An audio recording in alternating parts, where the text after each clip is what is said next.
GVO squatter, it's Nesby Gang. Hey, it's Nesby Gang. GVO squatter. Good morning, good evening, or good night. This is your boy Nesby here with another Trans Men Speak.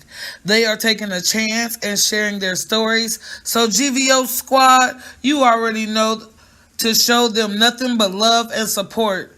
These men took the time to show me love and support, and I am so very grateful for them.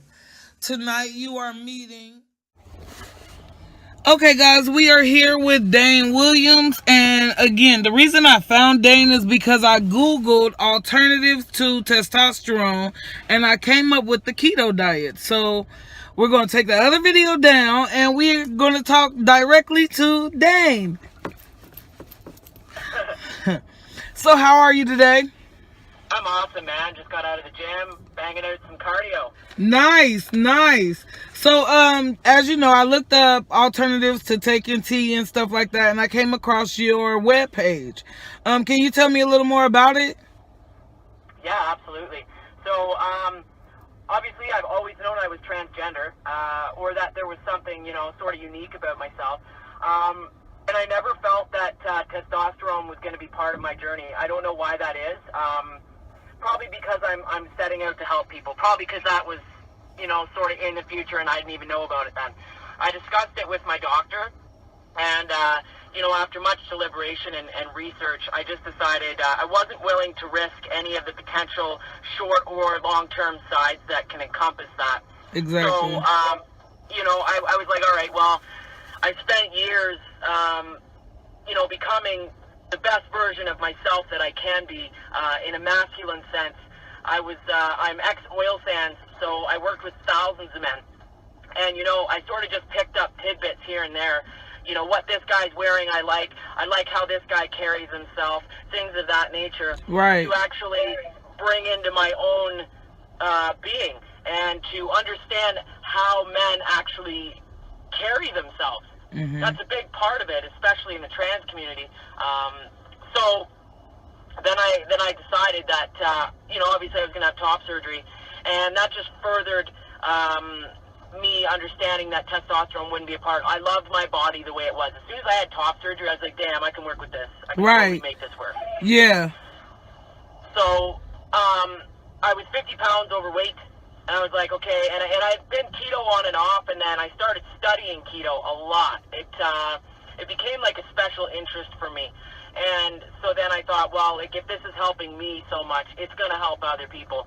Originally, it didn't start out as a means of transition. It just started out as like, hey, I need to get the word out there so that I can help other people, right? Right.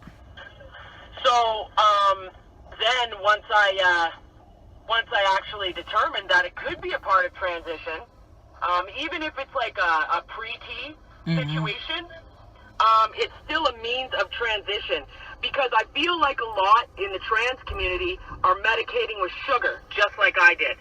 Yeah. Right? Because sugar affects the same part of the brain that cocaine does. So it's no surprise that we're medicating with it, because depression is at an all-time high in the trans community. Definitely true. So I feel like, the obesity adds to what we're already suffering with dysmorphia and dysphoria. Say that.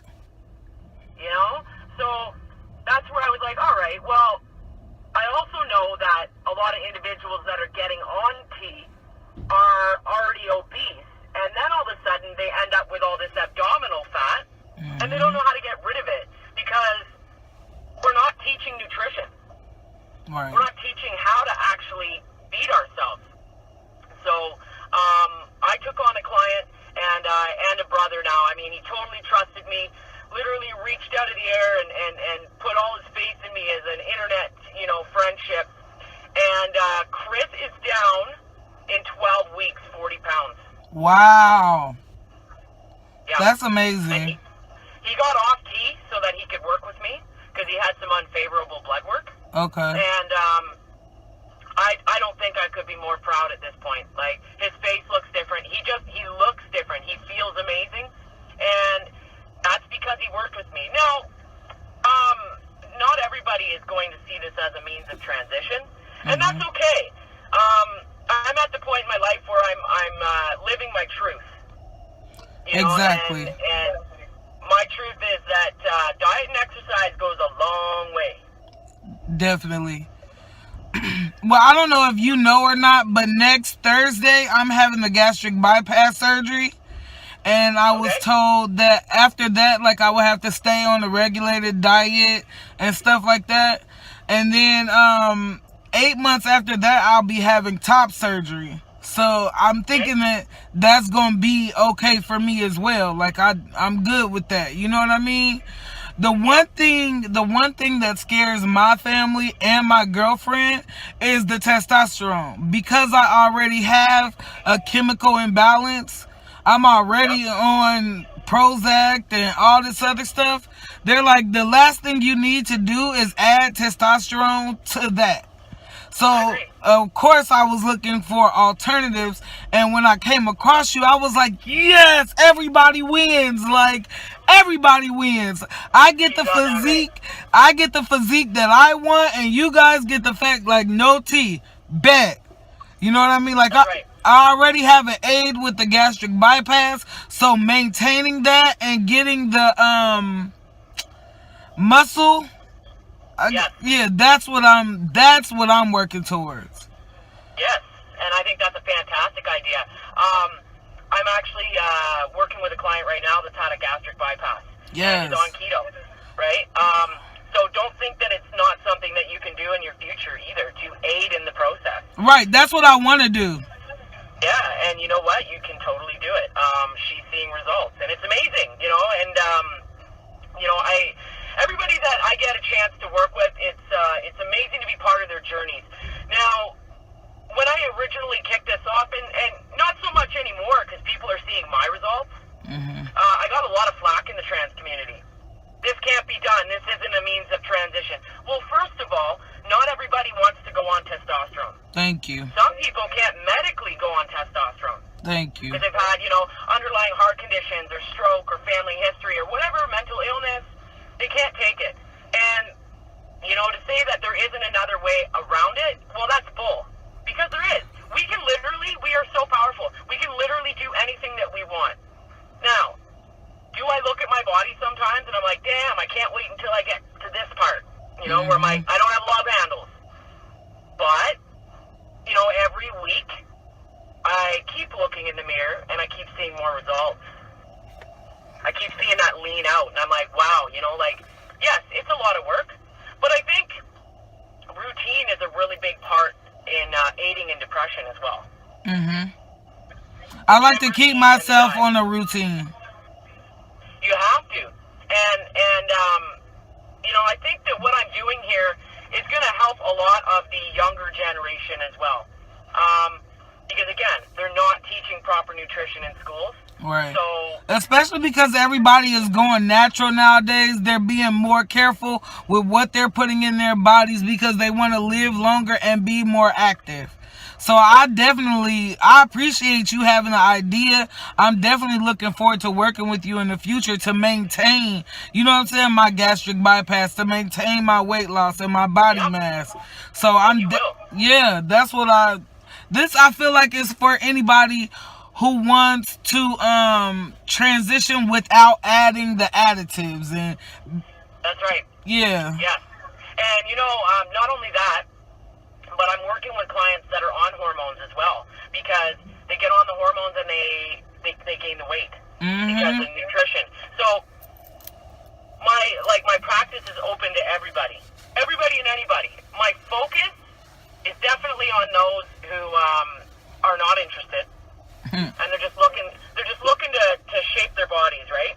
Which, yeah, it takes a lot of work and dedication, right? I'm in the gym twice a day, 6 days a week. But I make time for it. Right. You know? When people say they don't have time, it's because you're not making time. Definitely true. We got to get up at 4 in the morning, and that's what we got to do. But say that. It's true. It is. Like, it's truth. And, you know, the thing is that to be a leader in this undertaking, it's definitely a privilege. I'm gonna say that it's a privilege. I'm not a leader that's power hungry, if that makes sense. Yeah. You know, some people get in there and they abuse it. I just literally want to help people. You know, Yeah. and if me leading the way in my struggles, my day-to-day struggles, and showing other people that hey, this is possible, and I want to help you with the power that I'm gaining. Right. That's where I'm at. That's what's up. You know, and How long have you been? How long ago did you transition?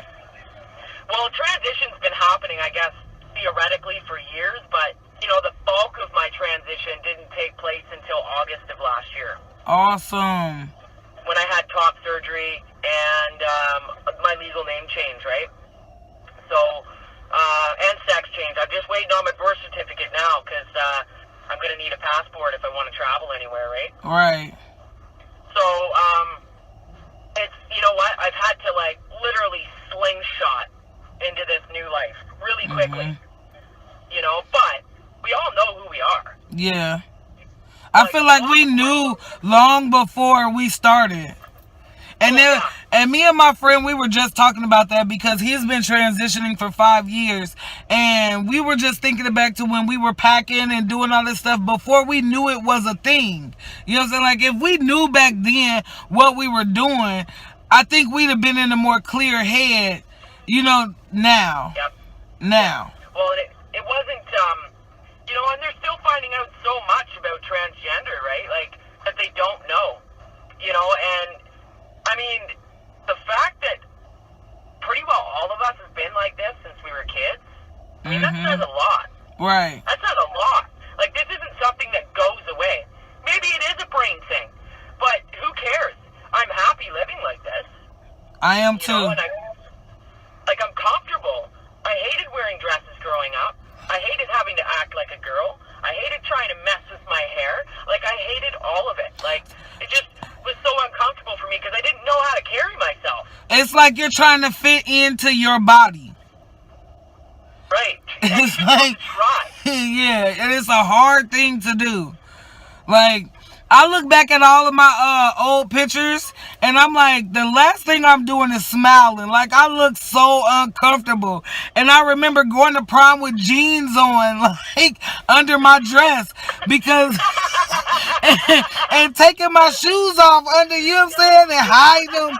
Like, I remember all of that, and I was like, I was so miserable. And I felt like when I came out and I actually said something, it was like a weight lifted off my shoulder, like, whew. That's what does it. So it's so liberating, isn't it? Yeah, it You know? definitely And, is. I mean, growing up, I think the worst part for me, honestly, was having to date dudes. Because I was like, it's so awkward. And it's like, now it's like, who was really wearing the pants? Period. Period. Because it's like, and even when you try to, like, date guys, it's like you're the masculine one and he's the feminine one. So then he feels some type of way because you done took his manhood. And it's like all this extension. Like, oh no, how about we just stop this? Because this ain't about to work. Like, It's so true. It's like, who's more uncomfortable in this situation? Yeah, I think you should fucking leave your balls in my hand. period. I got them right here in my wallet because you don't carry one. Like, the fuck? Yeah, what's with the fanny pack? Listen. It's, this whole thing, like, this is just, like, I'm just getting started. And you know what I'm going to do to really showcase myself is use humor. Mm-hmm.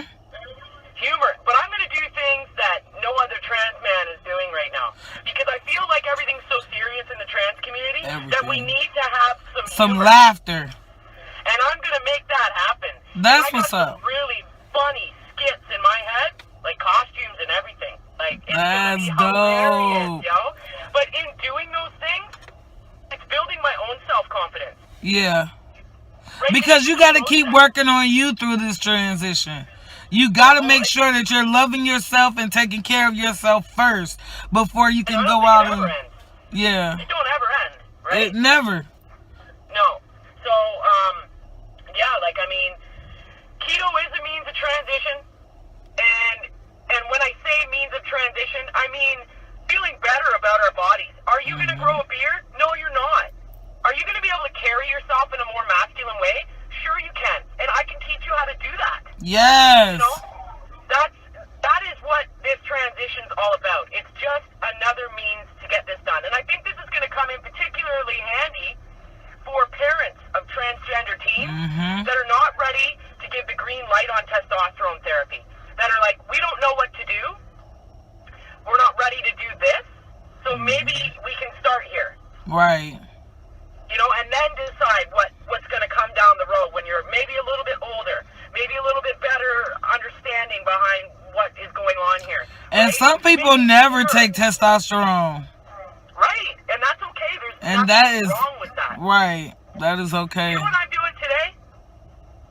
You know what I'm doing today? Like, as soon as I get off the phone, What are you doing? I'm going to get a mohawk. For real? For real. That's what's up. Yeah. Hey, I ain't even gonna lie. Mine is dreaded up, but that's exactly what I have. Fucking right, man. And Yeah. you know what? I was doing cardio, and I was like, I'm gonna go get me a mohawk. Like, you know, I think it's just another part of like. Engage my ears. Oh wow, look at you go. Yeah. Damn. You know, I think it's just another part of coming into ourselves and being like, hey, I've spent far too many years caring what other people thought about me. This is what makes me happy. Yes! Say that! Yeah. Say that! Like, you spend so much time caring about other people that you don't care about yourself. Fuck all that. Because while you caring about them, they caring about them too. Like, nah. Right. Listen, I'm about to take care of me. You take care of you. And I'll meet you at the end. Like, that's what we do. Like. Yes. And you know, I've been alone my whole life, and I didn't realize like how big of a community was out there, and how much I didn't actually have to be alone. But it's probably a good thing because I really carried myself and my journey fairly well, considering I didn't have anybody to talk to about this stuff. You know, the whole thing, like the people reaching out to me now, it's really amazing because it's like, wow, you know, like I am inspiring other people, and what a gift! What a gift that is. Yeah. It's not something to be taken for granted. At all. At all. That's why I do what I do. The reason why is because every time I turn around, it's always something negative about the trans community.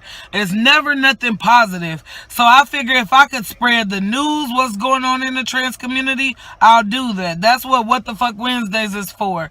If I want to, you know, spotlight a trans man, that's what, you know, Trans Men Speak is for. Because although all of us are trans, we don't all have the same story. Everything didn't happen to everybody the same way. So that's why I'm digging into our community. I want to expose us in a positive light. That's my goal. That's my why. And you know what? Same here. It's like, you know, everybody has this view, but what I like to do as part of this is I like to educate people that aren't in the trans community and shed a different light on a trans individual. Most of them, what I've actually found is there's a lot less ignorance out there than you believe. People just don't understand. Right. So, you don't, and I don't push my trans on anybody. At all. People just like me for me. But I've had people say, like, thank you, because I didn't understand this until you came along. I didn't understand what you go through. Right. And once they do, it just, like, then it's like, oh, okay, cool. Like, you're awesome. Now I get it. That's why I was so excited to talk to you, because it was in August when I actually found your page, and then I was like, let me go try tea. Let me go do this. Let me go do that. Like, I tried to do everything but, like, let me go back and actually dig into this research and find the alternative. Let me go back and look. And I'm glad I did. It was awesome speaking with you today. I was so excited. Yes, right back at you. And I'm looking forward to seeing this on playback. Yes! That's going to be dope. That's definitely going to be dope. You know what? If anybody is interested in following my page, all my social media platforms Or on the bottom of my webpage. Inbox me like a snippet. Like if you could Snapchat it, inbox it to me so I can add it to this video and link it in the description. Absolutely, I can do that. Yes. All right, let's rock this. Yes. Okay. It was nice meeting you. You too, buddy. Laters. Later. That was fucking dope. That was so fucking dope. And I did it in the parking lot at a Whole Foods. But now let me get back to work before I get in trouble. Later, guys.